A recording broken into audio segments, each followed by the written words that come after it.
the highest scoring quarter of the year. Devin Booker ties his season high. Phoenix Suns won, right? Not so fast.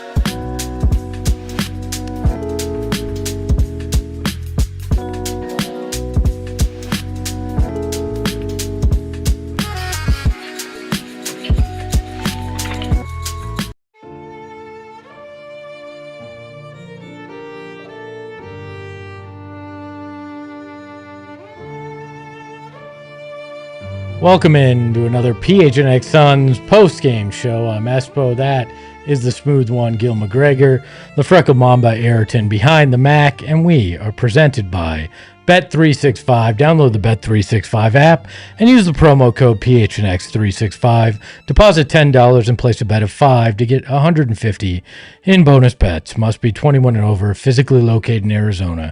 If you or someone you know has a gambling problem and wants help, call 1-800-NEXT-STEP or text 53342 or visit problemgambling.az.gov. That somber reading was like on the NFL broadcast, somebody gets injured, they use the sad version of the music. Yes. That's how it felt. I mean, that's the way it should be this evening. It is a somber tone. The Phoenix Suns had their best quarter of the year in the first quarter. Yep. They had the best game of Devin Booker's season in terms of points, tied for the highest points he had. He looked like he had made a comeback, and it is unfortunate that we are now sitting here talking about a 119-116 loss to the Golden State Warriors. Yeah, it stunk. I mean, it's one of those games where, and I feel like this is kind of becoming the routine, not routine, because this team is 15-13 and, they're in a pretty good spot. But there have been a few times now we said, man, I feel like you should have had that one. And tonight was one of those games, thinking about how well they came out of the gates. The Warriors, we talked about some cracks there. Draymond Green gets ejected early. Steve Kerr picks up a technical foul. This team is desperate. This team is really up against it in terms of where their season was, and it seemed like the Suns were going to deliver a knockout blow, going up by as many as 14 points, shooting the ball well, executing well on both ends of the floor. And slowly but surely, little by little, things started to kind of fall apart a little bit. And despite all of that, you had chances to tie and take the lead late in the game. So that speaks to the Suns team, their mettle, what they're made up of, but also is, again, a chilling reminder that you probably should have won this one. Well, and we talk about how you end quarters, how you end halves. All those are important. You look back at the end of the first half, much like the end of the first half against the Lakers, the Warriors get 2 points with 0.4 seconds left it was a foul, correct? Yeah, right? Like it was against the Lakers where they scored 4 points with 0.9 seconds left. Yeah, these little things, right? In that moment, that is the difference between you going into halftime with a 3-point lead and a 5-point lead, but then you look back, it's a game you lost by 3 points. Yep. So it changes the entire outlook of the game when these little plays or plays that seem little, closing halves, closing quarters are so important. And especially the fact that it's the exact same thing that happened 6 days prior. That's a little disappointing, right? Like at the exact same circumstance, exact same situation, a foul that you don't necessarily agree with to get them to the line in the first place. And maybe you're just mentally in the locker room at that point and you just don't think about boxing out. Yeah, it's something simple. I mean, Royce did not box out at all. He's going to take the ball out. Yeah, he was, which at that point is 0.4. You have no timeout. Why are you going to take the ball out? Put a body on a guy and end the half. Mm-hmm. And instead, they don't. And that's beyond frustrating when you look at it, especially when you think percent of this game that the Suns led, they led for over half of this game, 52% of the game they led along the way. A lot of the stats were pretty much dead even. I mean, even I know there's some Furk the Rurfs in the chat by people. It was 24 fouls to 22 in favor of the Warriors, right? That's not a huge discrepancy. 3 technical fouls on the Warriors, including Draymond Green getting ejected. This was not on the refs tonight. This was not on the refs at all tonight. This was on the Suns not being able to take care of their own business, giving up far too many rebounds this evening in terms of what they were able to do. I mean, 49 rebounds for the Warriors, 17 of them coming on offensive end. Like that is how you will continue to lose. We talked about it in pregame is if you give a team like the Warriors too many second chance opportunities, you will lose. Guess what? They had 92 shots attempts tonight to your 88. And all that is in large part due to those offensive rebounds. Yep, and that's exactly what we talked about before the game. Limiting their possessions and understanding that those are momentum plays. There was one, I think it was in the first half, where it was an offensive rebound that led to a Steph Curry three-pointer. And instead of ending the possession, getting the stop, and going back on offense and getting into your set, Steph Curry gets a 3. He's getting a little more comfortable. It might have been his first 3 of the night. I can't remember exactly. But that's the type of thing that gets the Chase Center crowd going. That's the type of thing that keeps the Chase Center crowd in the game. And you mentioned the offensive rebounds. 26 second chance points to your 11. So you allow 26 second chance points to the Golden State Warriors. They're 10 of 15 in those possessions when they got those offensive boards. And I think what that says is if you just limit half of those, even a third of those, you win the game because you lost by 3 points. So thinking about getting to the minutia, thinking about the attention to detail and playing sharp basketball, there are a lot of parallels with how Sunday's game went, and a little different in that, like, you know, the first quarter was so hot, but, you know, thinking just about like it getting away from you a little bit and you getting away from your principles at a lot of times and that coming back to bite you. Yeah, we'll look at the box score in a little while, but it's fairly even. It's those little things that cause the difference. I mean, even free throws, you each had 24 and you actually made 2 more. Like, so this game just came down to the things you didn't take care of along the way. You got sloppy defensively. You wound up speeding up things offensively and not actually running your system to the fullest. And then down that last play that they had, I still don't understand what Devin Booker and Royce are doing when that ball gets tipped and it's just rolling towards half court and neither of them seem to want to go get it as time's starting to expire. Like, that's insane to me that you're not actually more actively going after that. Yeah, that whole play, and, you know, from the beginning, I was like, they're probably going to run something that the Warriors will think will be a repeat of the play that they had run prior for Colin and get something same side. Colin had probably a better look than you were going to get that entire possession. Not exactly sure why. I think he had 2. Yeah. Pump fake. Yeah. Not sure why he didn't go for it. Maybe he felt like he was off balance. But I mean, the play before he had no balance on one leg. So he probably just should have shot that because you end up not getting an attempt. And an errant attempt, a wild attempt is better than none at all. And also, I think there was 6.5 or 6.9 seconds left. I can't remember exactly. But if you get something up at the rim, maybe you can get the offensive board and tap out and something crazy could happen. Who knows? But, you know, passing out, unsure. I don't know what he saw in that moment, if the closeout was better than it looked from our angle. But that just was a weird play all around because when you pass it where you pass it, and also we talked about it, a little surprised the Warriors didn't foul. And I guess that's just Kerr's philosophy, and that's why you don't foul in those situations. But, I think if, you know, again, he might not have made that shot, but I would be much more comfortable saying, oh man, at least he got toward the rim or he hit the side of the backboard or whatever it was. Well, and you don't know when you shoot that there's enough time where anything else could happen off the rebound. Yeah.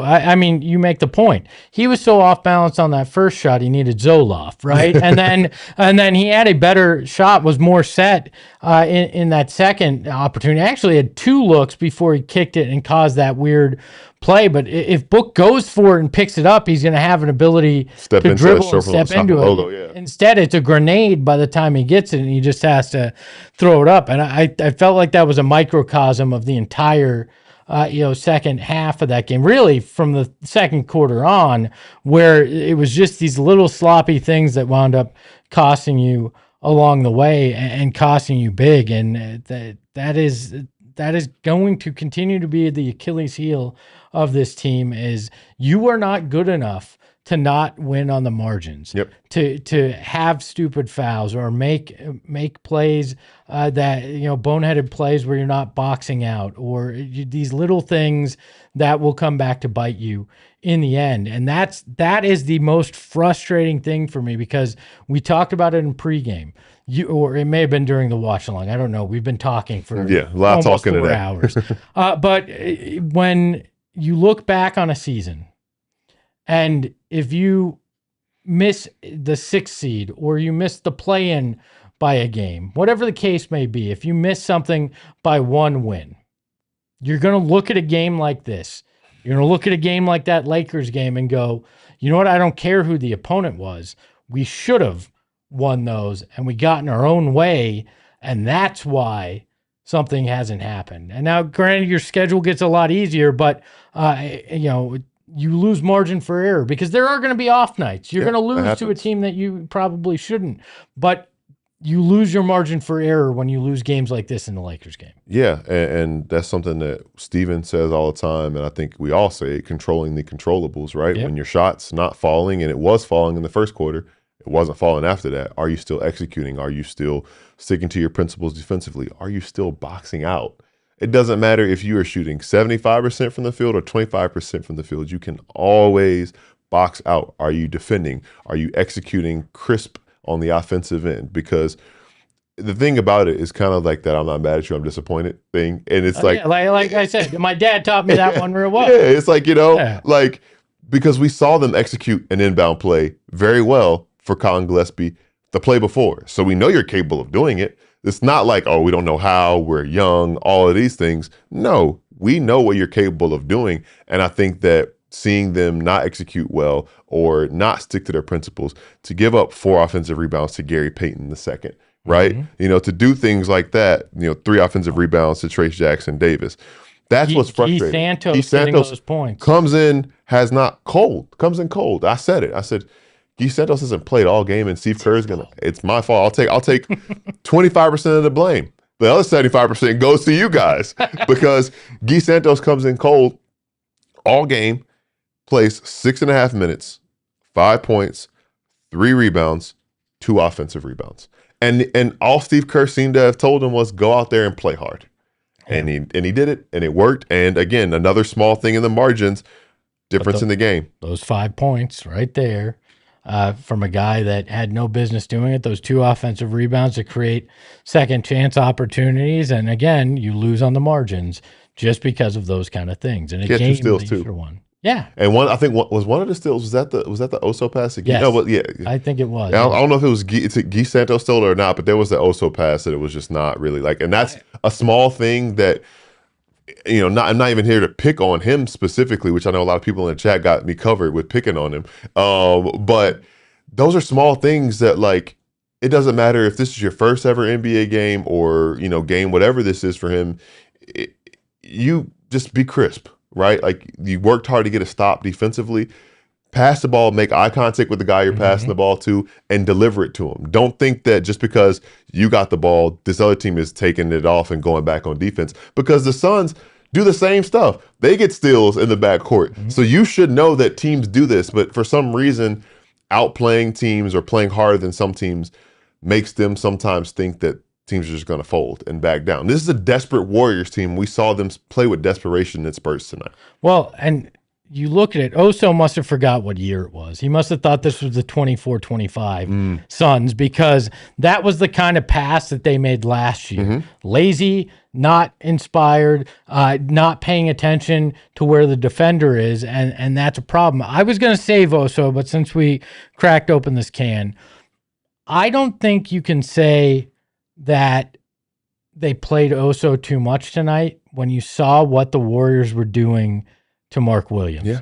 They were putting Mark Williams, and you astutely brought this up in the pregame about how since Post and their other bigs were shooting threes, it was forcing Mark Williams into the worst case scenario for him in terms of defense.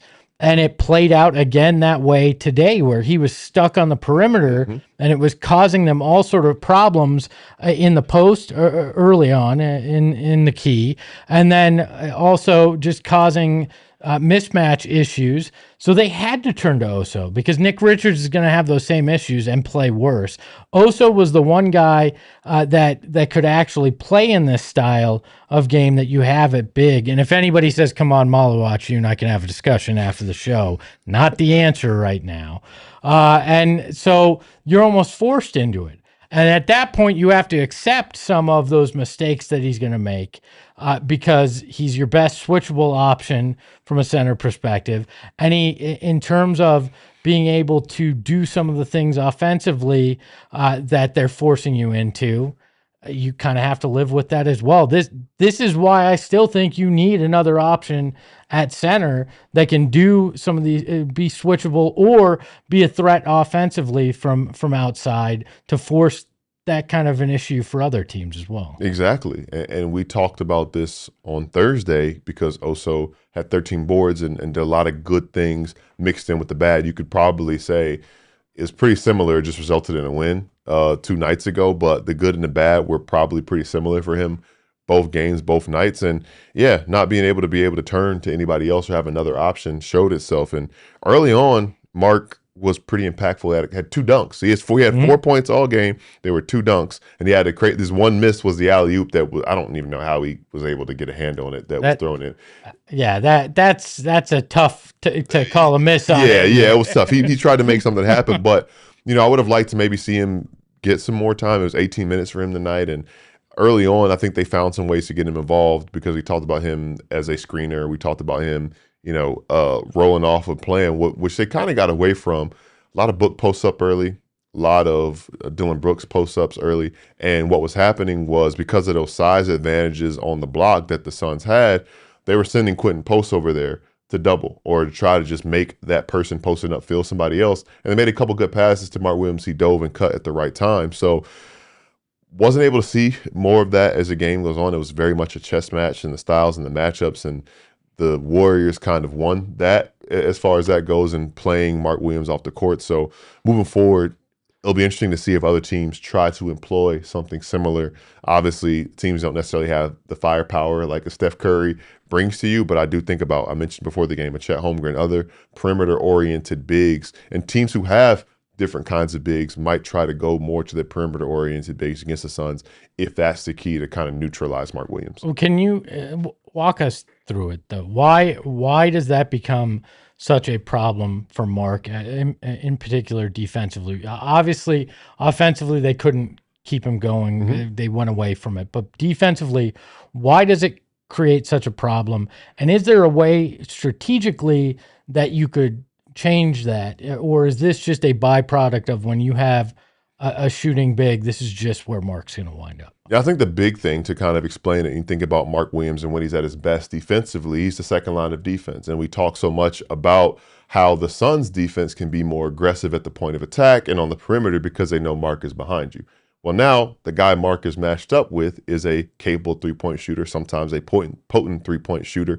And now he's in a weird help side situation where he feels like he can't really be in the back line because he needs to be a step or two away to close out to the big he's guarding. And defensively now the Suns, what it's based on, the principles are all different than what they normally are. I think combating that would be, and we've seen it in the past, and this is what a weird example to draw from, but the Celtics, the year they went to the finals and lost to the Warriors, they were using Robert Williams as a roamer. So they would always match him up with the other team's non-shooter. And he was just in the back line cleaning everything up because him not helping or not being in a position to close out to whoever his matchup wasn't very detrimental to the team. So Is there going to be some cross matching? We couldn't really see it tonight with Draymond because he got ejected as early as he did in the game. And Draymond's been shooting the ball wetter. The shot's been wetter, but been shooting the ball better this year.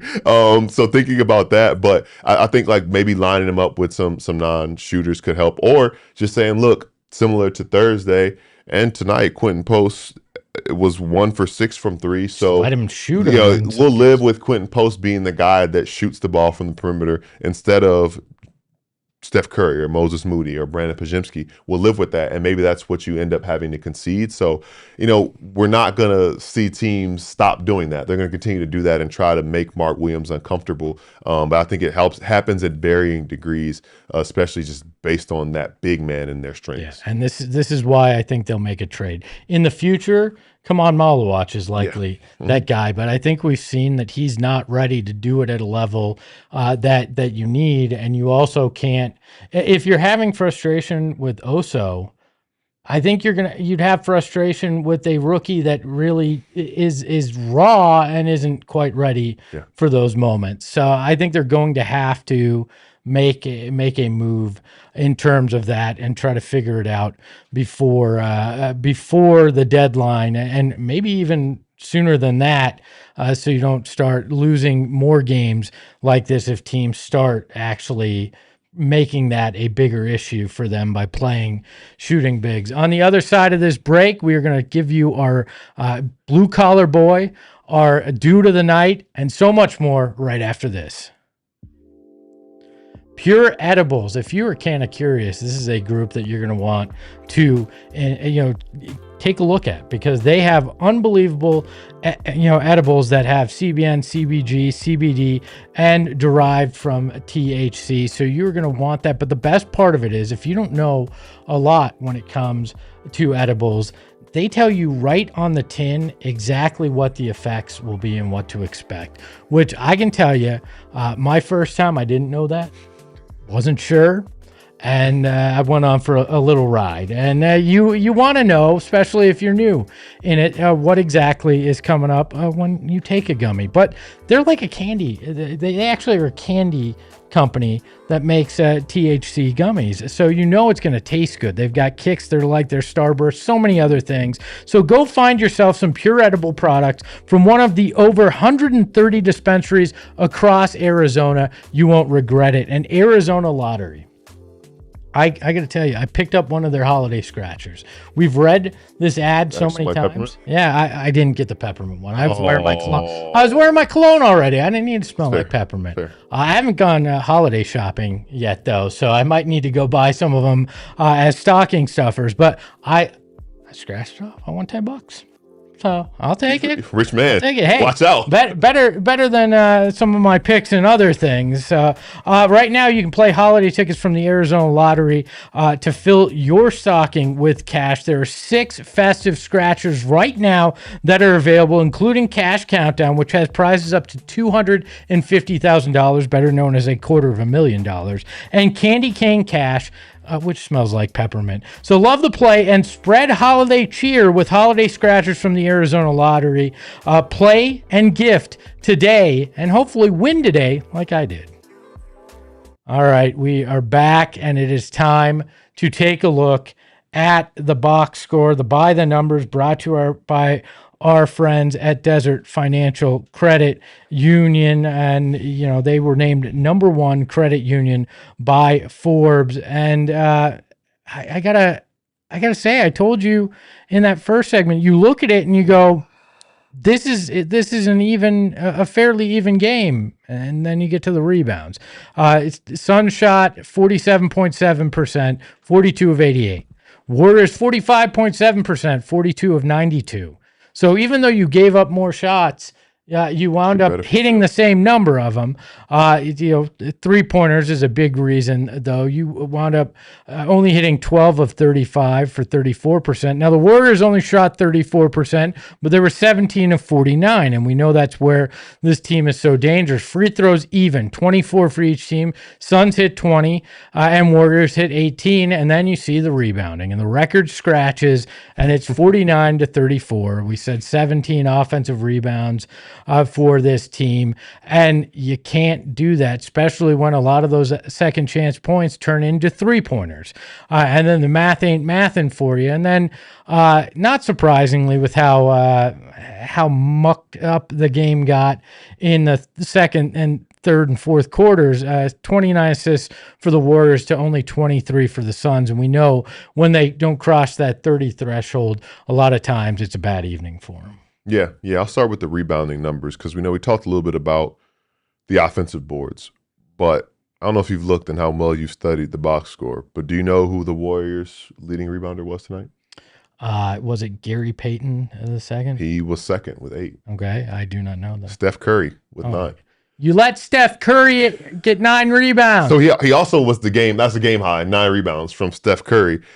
But what that says to me, I know there's some long rebounds, but we talk often about the concept and idea of gang rebounding and everybody going in there to clean up.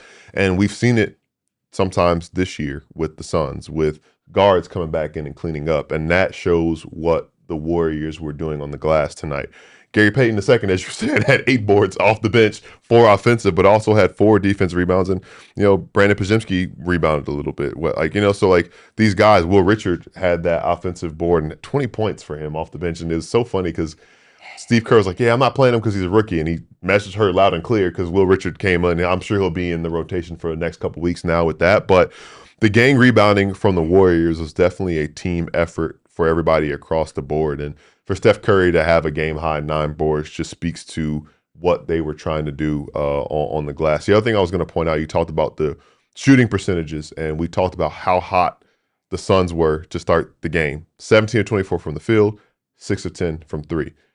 Second through the fourth quarter, 25 of 64 from the field, that's 39%, and 6 of 25 from 3, that's 24%. Not great, Bob. Not great. Not great Gil either. Yeah. So a lot of the things we talked about, the execution wasn't necessarily there, and some things they were getting on offense, and honestly, some shots just weren't falling. But that really, usually you have a tale of 2 halves, but it was like first quarter and the second through fourth quarter really did feel like a different game until that last push. Well, yeah, again, it was that final 4 minutes of the fourth quarter, very much like that LA game. It's crazy to me how eerily similar these 2 games were in terms of the way it played out, minus the egregious foul at the end. I was kind of hoping the Suns would be the beneficiary of it in that last play, and maybe they'd get the 4-point play. Didn't obviously happen that way, but yeah, you can't. As great as that first quarter was, you can't shoot 39% through the 3 other quarters and expect to have, to win while you're giving up that many offensive rebounds. Not on the road against the Golden State Warriors. No, not even a Golden State Warriors team that's down on their luck. You still know that they have enough firepower to make you pay for it. And that is a massively frustrating thing. We've talked about a lot of the negatives, and rightfully so, because this was a frustrating loss. But I want to talk about one, Devin Booker. He had, you brought it up in pregame. You said one of your keys was that he had to have that game that made you feel like Devin Booker was back. Yeah. Well, Devin Booker was back tonight. 100%, and it was from the get-go. 20 points in the first half, 11 in the first frame, and I think the more so than the numbers themselves, which are great, finishing the night with 38 points, 13 of 27 from the field, 10 of 12 from the line, so getting back to the line. But the ways in which he's doing it again. We saw him drive downhill, get a dunk, 5th dunk of the season. I'll quiz you guys about that during the game. How many, his career high is what, 28? 28, year 2, had 28 dunks. That's insane to me that Devin Booker had 28 dunks in a season. We saw 5 and we're like, oh my gosh, he's got 5? All right. And now we're like 28. Yeah, that bar is a little higher than I thought it was. Yeah, but those young legs back when he was 18, 19 years old, year 2. But thinking about him getting to the mid range, the pull up 3, he knocked down. There's one that was a wide open 3 that he missed tonight, which you wish he could have had back, and obviously not nitpicking with his performance there. But for him to look so comfortable in the mid range, look so comfortable in the mid post, he's been doing some mid post work. That was unlocking the offense early on too. I think that had a big hand in the offense being as efficient as it was in the first quarter. So knowing that he's back, and whether it was the lingering injury, whether it was the base layer compression that was bothering him, it seems like that is behind him, because this is also a Warriors team that has been pretty stingy in the half court defensively this past year. So it's not like he's going against a team that, can't guard. You know what I mean? And they found some matchups that he liked. He used his size advantage over Steph a couple times, but to see him look so comfortable doing that is very encouraging. As we keep saying, Grayson should be back soon. Jalen Green should be back soon. And those two changed the equation significantly. Oh my gosh. As far as like getting him in those spots then, and like you can't help off of Grayson Allen and Jalen Green the way you're helping off of some of the other guys that you're helping off of, respect to them, but that's just what the numbers, percentages, and their body of work says. Now, if Devin Booker is firing like that in those spots, this offense becomes very, very scary. Now, it's going to take some adjustment, period, of course, but the first part of that is Devin Booker playing the way that he played tonight. And if he can sustain this throughout the rest of the month, I think that we can be very confident that that's back for good. Agreed. He looked fantastic, and that's why he is our dude of the night. Welcome back, Book. Looking like Rico Suave in that picture. No, not Dillon Brooks. That's not what I mean when I say that. But that is our dude of the night, brought to you by our friends at Gila River Resorts and Casinos. And you do you at Gila River Resorts and Casinos. Visit playatgila.com for more details. Oh, but that is not all that Devin Booker's walking away with tonight, because he had also a great night doing the little things. Had 3 steals, 2 blocks, which means he's our blue collar boy of the night as well. Your sponsorship here, if you want to rep that as well. But Devin doing the little things. This was very much a Devin Booker night. Yeah, I'll do it. He got to the free throw line the most out of anybody in this game. In fact, the only player in double digits at the free throw line. He got there 5 more times than Steph Curry tonight. He had 12. He went 10 of 12 from the line as well, to go with those 3 steals, 2 blocks, and 5 assists as well. So Devin Booker putting up some big numbers this evening. Also, that is his first blue collar boy of the season, as Freckle Mamba mentioned in the chat. So a good overall game for Devin Booker. Frustrating that they wasted such a performance from their star this evening. On the other side of the break, we're going to take another look at some of the players in that box score. Also, give you our play of the night and give you an update on some of our bets, I think, as well. We might do that as well, right on the other side of this break. Mountain America Credit Union, you can get a Suns debit or credit card through Mountain America Credit Union. It's super simple, and it's a classy looking card. You can see it there on the screen. It's that sunburst, and who would not want that on your credit card there as well? I think that you can show your pride anytime you spend your money. And it's not just that, though. They take care of you. They make your money work a little bit harder, because you get it with that My Style checking account. You can get telehealth access. You're going to get mobile phone protection. You can get loan rate discounts. This card is going to be the blue collar boy of your wallet, because it's going to find many, many different things for sure that you're going to be able to use it to spend your money on, but then also get a little something extra. Gil, have I convinced you yet? Can we get you to Mountain America? It's going to happen. It's just a matter of when, not if. Yeah, so visit macu.com/Suns. Insured by NCUA. Terms and conditions apply. Loans on approved credit. I got to tell you about Circle K. Okay, please. I stopped by Circle K today. Yeah. I had to, because I needed caffeine coming in here. I was like, you know what? I know it's going to be a long night. Didn't know how this game was going to play out. I needed my caffeine. So I stopped by our friends at Circle K, got my Coke Zero, enjoyed my Coke Zero. But I also remembered that I needed gas. And I knew that as a member of the Inner Circle, I was going to get that for cheaper. If you become a member of the Inner Circle today, you're going to get 25 cents off per gallon for your first 5 fills. I know you don't have a car yet here, but eventually it'll help you. Then 3 cents off per gallon after that. Then you get the Freckle Mamba level. 5 cents off per gallon there. But that's not all. There are fuel days that they have 40 cents off per gallon as well, just because you're a member of the Inner Circle. Plus, deals on Polar Pops, Frosters, food, whatever you need. So join the Inner Circle today for free by downloading the Circle K app. Terms and conditions apply at participating locations. Visit CircleK.com for more details. One guy we haven't talked about yet on the program is Dillon Brooks. I thought Dillon had a very good game. He joked that he had to do some soul searching. He came in and he was fairly in control.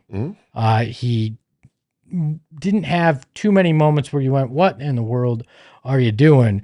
And he was efficient. He was 8 of 11 from the floor, 3 of 5 from deep. I actually turned to you at one point in the game and said, I wish he actually was shooting more. Yep. Yeah. It's interesting to say that. But yeah, I would have loved for him to have been, take 14, 15 shots instead of 11. I think that's the sweet spot for him, especially when this team is at full strength. But on a night like tonight where the offense sputtered a little bit, and I know that his hands were full, the defensive tasks that he has and the things that he has to do and the energy that he's expending to deal with this Warriors offense is a lot on him. And we talked about him kind of channeling everything and kind of honing it in. And they almost got him off of his game a little bit when Jimmy Butler threw the ball at him, which weird decision for that to not be anything but a game warning. I think we know that there's the same ref that didn't call LeBron punching him in the ribs, didn't call Jimmy throwing the ball off of him. I think we have our new Scott Foster. Yeah. That's his name is Scott too. Scott Twardowski is the only guy who did tonight's game and last Sunday's game. So what you've learned is Scots suck. Yeah, basically. Sorry to all If your name's Scott, go change your name is what I'm suggesting. Or go by Scotty. I don't like Pippen either, so. Oh, dang. What about Barnes? Okay, fine. There you go. I don't have a feeling. 1 for 2 isn't bad. About Barnes, Scotty Barnes. This was a game where I didn't think I would be ever saying I wish Dillon Brooks shot more. I just didn't think I'd be saying that at all. Yeah, but he got in foul trouble too. He picked up that fourth one at an inopportune time, and then he played with 5. He finished with 5, I should say. So that was the one thing that I can impact your approach at times. But all in all, like, especially just how well he started the game, and he and Devin Booker were the engines that kind of led to the start. And there was even, a couple plays I was thinking about. He had the post-ups early on Steph, and I kind of wish they would have gone back to that a little bit. I'm surprised because they had so much success in the low post. And I think that, the Warriors did change their coverage up a little bit, where, we saw some hard traps to get the ball out of Devin Booker's hands and just ultimately just disrupt the entire offensive flow. And we also saw what a lot of defenses are doing. Oso finds himself in a spot at least once a game where he's playing one-on-one in the open court and he has to make a decision, and it doesn't usually work because that's just not what the offense is. But the Warriors did adjust to that, but I'm surprised that they didn't try to run some actions to get into that a little more because it was very successful early on. So maybe that's something that they can find that works against teams who employ smaller lineups like the Warriors do, and I think that'll be good for them moving forward. By the way, shout out to Buddha the Schizo in the chat who drops the Scotty doesn't know Euro trip reference. I know everybody in this room's too young to remember that. R.I.P. Michelle Trachtenberg, but great movie and great reference. And Scotty, the ref, certainly doesn't know how to call a foul on that kind of a play. But overall, like we said, not the ref's fault tonight. Just that was a weird play for sure against Dillon on that. I've seen some talk in the chat about Ryan Dunn, and I want to get your thoughts on Ryan, not just tonight, but overall. He does not feel like he's taken that year 2 jump. I think a lot of people had hoped he had that fantastic dunk tonight, but he finished with 7 points, was only 2 of 6 from the field, 5 rebounds, 3 assists, had 3 turnovers. Overall, I think it has been a semi-disappointing year for a lot of people when it comes to Ryan Dunn. What is your view when Ryan Dunn's name comes up? Yeah, I think it's important to kind of think about it from both sides. I think that I keep thinking about the meme that's been going around, but the grace that we give to young players. What type of grace do you give to young players? And in year two, some of the mistakes that you're seeing him make, you probably don't want to see him make. There was tonight we kind of laughed about it, but he threw like an errant lob pass and just walked straight to the bench because he knew he was coming out anyway. But he was like, "Yeah, I'm out." But the last turnover he had, I don't think was necessarily his fault. It was an open court play, and he gets past the ball on the wing while running the floor. What's he supposed to do there? He made a terrible pass. He probably just give it back to the guy who gave it to you. But I think that's one of those turnovers that is responsible to both people who had a hand in that. But I think for him, it's knowing, kind of the grace that I'm thinking about with him is year two for him, second coaching staff, second system, second team identity, right? Like the franchise is the same, but so much around him has changed. And I think for him, what I think he needs to realize is you were brought here for a reason to be a certain player. And I think that just sticking to that and being that and then building out from there. But I think sometimes you see him, and there was like the other turnover. I can think back to his third turnover was the offensive foul on Steph Curry, where he was given the ball in a spot where he had to make a quick decision. And it was not the right decision. Yeah. So I think for him, the game needs to slow down a little bit. And I think for him, it's sticking back to, hey, I'm going to be the defender, the guy who he was. He was a menace defensively at Virginia. And I remember watching him play, watching him terrorize the ACC, watching him terrorize Wake Forest, thinking, if this guy can develop a three-pointer, he is going to be incredible. And I think just getting back to the basics of being an energy guy, and not even to kind of reduce him to that, but play passing lanes, be a menace on the ball defensively, be a menace off the ball defensively, run the floor, finish around the rim, and knock down an open shot when you're asked to, and take all the decision making out of it. Let that come with time. I think that we'll see a much better version of Ryan Dunn. I'm not saying that, hey, be in this box for your entire career, but at this stage, new regime, new team, this is what they need for you. I think that that's what's best. You think it's tough too because his identity was the defensive guy, like the guy defensively. Dillon comes in. Obviously, that's not your main purpose or identity, being the defensive guy.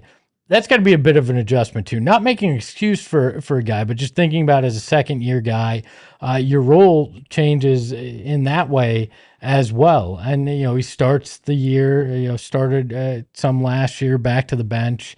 I think there's an adjustment with some of that as well. Yeah, and there's a trickle-down effect from the top to the bottom, where, again, everybody for much longer than we have expected this season has been asked to do much more than they probably would be in a perfect scenario.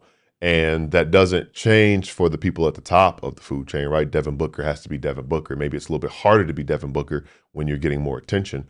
But the things that we've seen, the ups and downs that we've seen from so many guys who are being asked to, for lack of a better way to explain it, play outside of themselves, I think that you're seeing some discomfort. You're seeing some of the mistakes that come with that. So for him, I do think, and again, saying this like in a respectful way, but dumbing it down a little bit and reducing it a little bit for him will be good for him. And that can happen when more guys are able in a lineup. And I also think about his positional group. And it's harder to have a quick hook with him just because of what he brings, the size he brings, the versatility that he brings. You kind of have to play him. And, are you saying you're going to learn and play through these mistakes as a young player? Are you not going to make the same mistakes twice and three times? I think that's where some of the frustration is coming from the outside, seeing him make some of the same mistakes over and over again. But, again, it's a young player. It's year two. I think the big concern now, just given the circumstances with everything, and not necessarily making excuses, but if we're still seeing these same issues around the trade deadline, around the All-Star break, then I think it's really time to sound the alarm. But you have a few reasons or explanations to kind of explain what's going on right now. Yeah, I also feel like the expectations got far too high for a guy that was picked 28th that we knew didn't have a three-point shot. I think there was so much of we need some kind of hope. Like there needs to be some hope for youth from this team last year. And I think a lot of people latched onto that. Yeah. But let's be honest, Ryan Dunn his ceiling is 3-and-D guy, athletic guy, not a star. And I think a lot of people are like, oh, Sean Marion, like they wanted to freak out because there was nothing else to actually freak out about. And in reality, he's a bench guy. That's what most 28th picks are, if you're lucky. I mean, Archie Goodwin was 29th. I love Archie, but Archie was at best a bench guy and didn't hang around in the league. A lot of guys drafted late in the first are the same way. Like, the expectation of Ryan Dunn, I think, was elevated in a way that probably was misguided to begin with as well, which kind of changes the equation when you look at how he is this year. On the other side of the break, we're going to wrap things up. We're going to look at our love the play. I'm going to gloat a hell of a lot, and maybe I'll also tell you about why Devin Booker wasn't traded for Jimmy Butler. It's Christmas time, Gil, and gifts are difficult to come by. I mean, we're down to 4 shopping days. Not even. We're down to 3 shopping days. Yeah, it makes it a little bit difficult. Yeah, three shopping days that you can really get something. Sure, you can Amazon, but yeah, is that really going to get anything done for you? Probably not. At this point, the chance of doing something personalized is difficult as well, but you should look to Aura Frames because they have beautiful digital frames that you can personalize. You can upload your photos and videos before you send it to your loved ones. It is fantastic. I've tried all sorts of these digital frames. Most of them, let's be honest, are not very good, but the Aura frames are great. And for a limited time, you can save on the perfect gift by visiting auraframes.com to get $35 off Aura's best-selling Carver matte frames, named #1 by Wirecutter, by using the promo code PHNX at checkout. That's Aura, AURA frames.com, promo code PHNX. This deal is exclusive to our viewers and frames sell out fast, so order yours now to get it in time for the holidays. Support the show by mentioning us at checkout. Terms and conditions apply. And APS. Weather's been weird. Let's just call it what it is. Yeah. Hot, cold, hot again, and now it's supposed to rain in this week maybe. I don't know, and neither does my thermostat. Let's be honest. It's sitting there going, I don't know if you want it cold. Shrug. I don't know if you want the heat. I just don't know. Because, you know, if you don't have a smart thermostat, it's dumb. Yeah. I mean, that's the point here. But smart thermostats can help you set and have it learn what you like the temperature based on what it is outside. It'll know whether you're leaving the house or you're coming home, how it should adjust your temperature. Plus, you can control it with your mobile phone. So you're out and about and you want to change the temperature in your home based on how it feels out there, you do it. And you're going to have guests. A lot of us are going to have guests this holiday season. So you want to make sure it's comfortable for them. And if you're an APS customer, you can visit aps.com/sale to learn how you can get a free smart thermostat for as low as $0. Shipping and taxes not included. Other restrictions apply. So it's been a lot to talk about tonight. Mm-hmm. I've saved the most important thing for very last, though. Gil. Oh, please. It is our Love the Play, brought to you by the Arizona Lottery. This is a play that I got to talk about, but I got to tell you, you got a playing gift today with the Arizona Lottery. Those scratcher tickets are fantastic, like we talked about earlier, but not as fantastic as his play.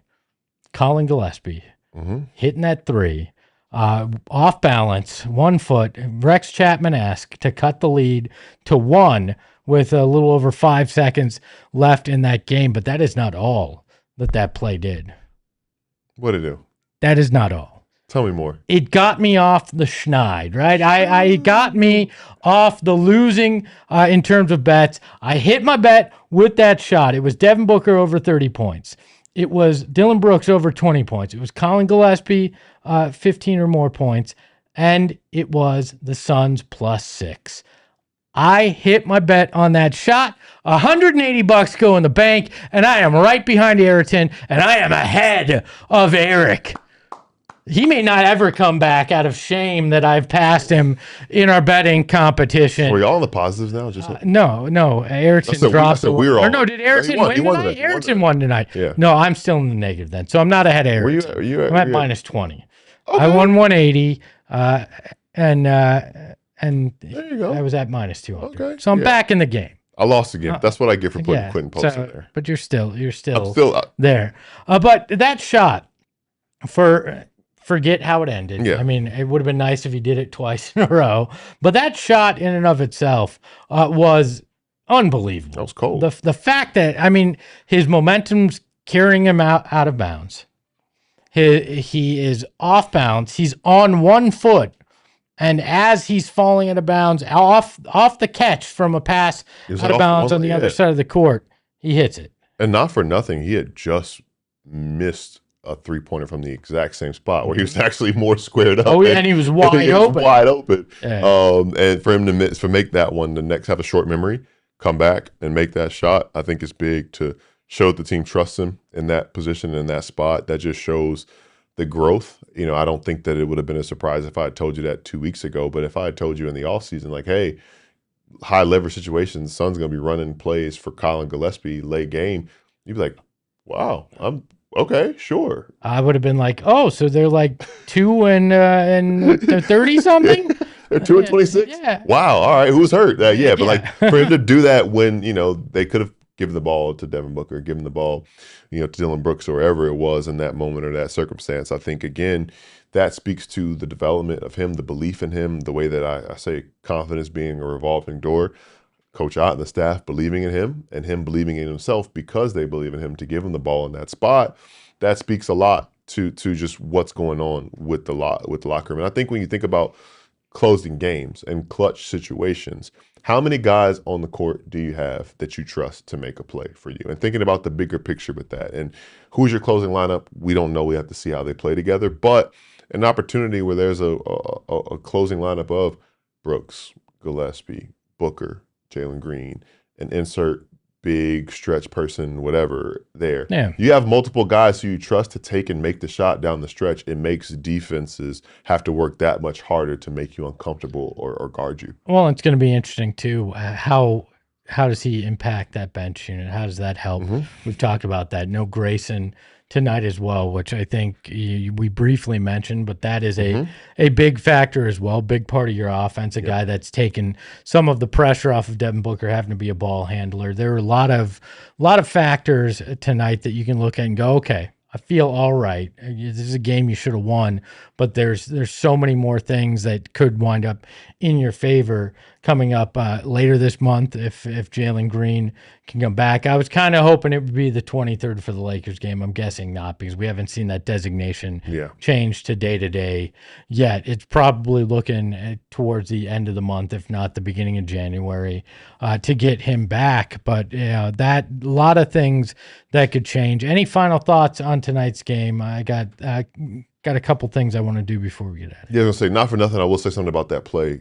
I thought about saying it during the game, but I figured I'd say it for now. Not for nothing, I'd bet we see them run that again in a similar situation before the season ends. Probably have success with it as well. So I think that's big to see it work and all of that. But as far as tonight's game goes, we're towards the end of the gauntlet. One more staring down at you on Tuesday. Luka Doncic just left the Lakers game early tonight, so who knows if he's going to be available or not. And we know Austin Reeves is nursing an injury. They have a big one on Christmas next week, so who knows what version of Lakers you'll see on Tuesday. But, you have an opportunity still to come out of this really not unscathed. Obviously, you've had some ups and downs in this stretch, but the expectations, I think, going into it have shifted, and that's a beautiful thing. Similar to what this season has been, to be 15-13 now.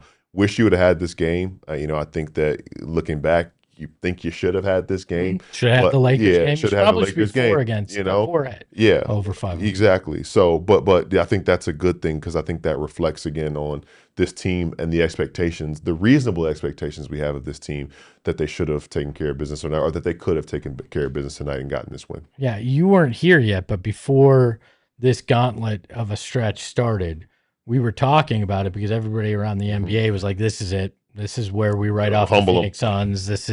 It was fun. You had your little run. Now it's time to go to the basement, right?" And we all sat here and said, if you come out of this at 500 or maybe a game or two under it, it's a success. You're going to come out of it regardless. You're either going to come out of it 3 games above 500 or 1 game above 500. That's success given where you were sitting. And the fact that you can walk out of this and go, you know what, it should have been better. Yep.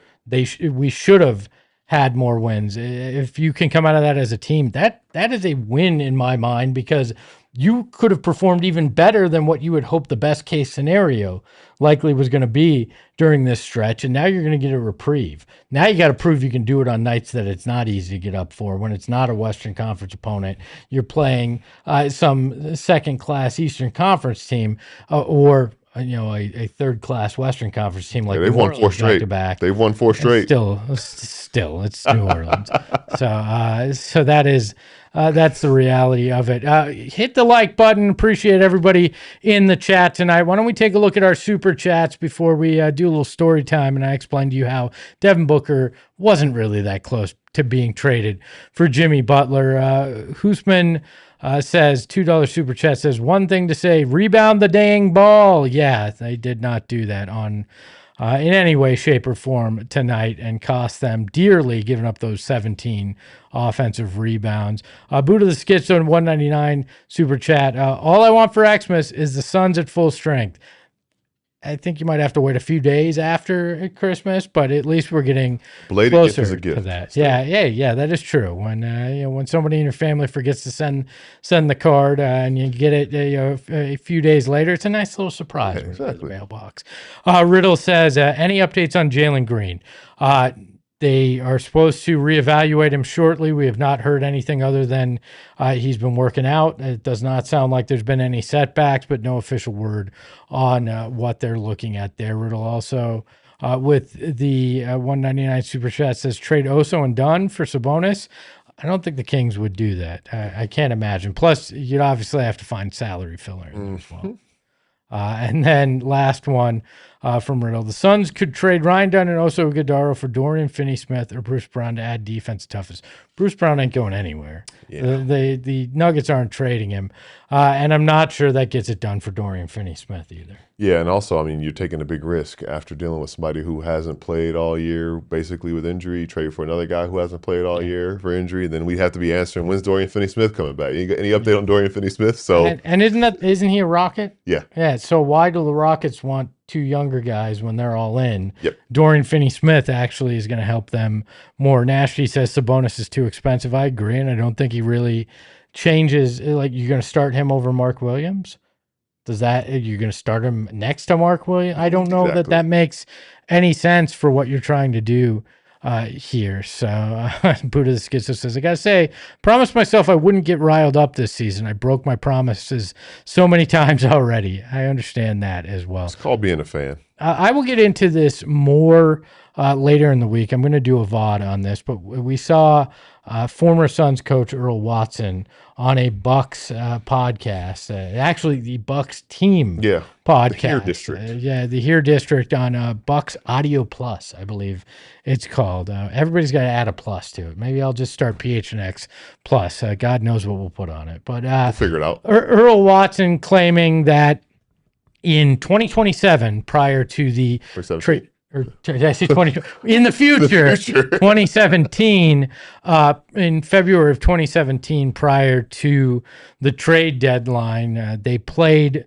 the Bulls. He was watching Jimmy Butler. He said, oh man, what I could do with that kind of guy. A couple days later, from what I can tell, probably around February 12th, he got called to some meeting at Robert Sarver's house at 2 a.m. where Ryan McDonough was there, and his claim is Sarver said, we've got a deal that's going to send Devin Booker to the Bulls for Jimmy Butler, essentially like they were going to make the trade. And Earl claimed, I told him I would quit right there if they made that trade, which in hindsight might not have been the worst thing to have Earl Watson quit right there, whether you made the trade or not. But I dug into this a little bit, and the claims are, I won't say false, but not as true as Earl Watson would like you to believe. Just like it's not as true as Earl Watson would like you to believe that he is the reason Devin Booker has success in the NBA. There was never a deal that was close to completion. There was never a framework of a deal. It was just simply, I think, one of those, what do you think about like Devin for Jimmy Butler kind of thing that was thrown out there and it was kind of brought up. There was no anything that was true to it. But when you look at it, could have vastly changed the history of the Suns if it had happened. We'll do a thought experiment on a VOD this week when it comes to it. But yeah, interesting story. I was gonna say history of the Suns and like the domino effect around the league. Thinking about like how both of those guys have been a part of a lot of big moments in the NBA for their respective franchises. Jimmy was in Chicago for a little bit longer than obviously Philly, Miami, Minnesota. Well, Minnesota. Yeah. That's the fate of what you would have gotten in Phoenix. Yeah. Jimmy Butler, I mean, they were like 17 and 38 at that point. Yeah. Like Jimmy Butler would have lost his ever-loving mind playing here for Earl Watson and the clown show that was running things in terms of the basketball side and the ownership side. You know what though? Second mention tonight, probably because he's my guy, but you never get the Jimmy Butler, TJ Warren beef if they're teammates in Phoenix, or they just beef us. Or you got bigger beef than so. Yeah, I mean that we've seen that with Jimmy Butler as well. Yeah. I'm gonna take these bench guys and kick our starters' ass. Yeah. So again, we'll get into it, but that would have been no 70-point game, no all-time leading scorer, no 2021 run. There would have been all sorts of repercussions. No bubble, but you would have gotten rid of Earl Watson about 6 months sooner than you actually accomplished it, I guess. So, I mean, there would have been one thing. So we'll get into it more, but I wanted to drop that little tidbit because I know that spread like wildfire, and they always say they always say that the rumor moves faster than the truth, but I at least wanted to get the truth out there for all four of you that are listening to me talk about it here. That is another edition of the PHNX Suns post game in the books. A Suns 119-116 loss to the Golden State Warriors. You can follow Gil, the smooth one, at Gil_McGregor. The underscore is there because all those predictions that he makes that he gets right have to be stored somewhere. You can follow the Freckled Mamba, Ayrton, at Freckled Mamba. It's Freckled Mamba because he's got freckles and he plays the game like Kobe. He dunks on fools. I'm going to tell you. I've heard. Watch him. He's going to dunk on Gil at some point. If only the cameras were rolling, we'd have that for you. You can follow the show at PHNX_Suns. You can follow me at Aspo. It's so short because I am, and I've never dunked at all. Remember, we will be back on, I believe, Tuesday. I think we're off Monday. Yeah. Tuesday, pre and post game. I believe Eric will be back in the fold as well. We'll have Suns, Lakers from downtown Phoenix for you. Until then, ahoy hoy. We all silly like the mayor.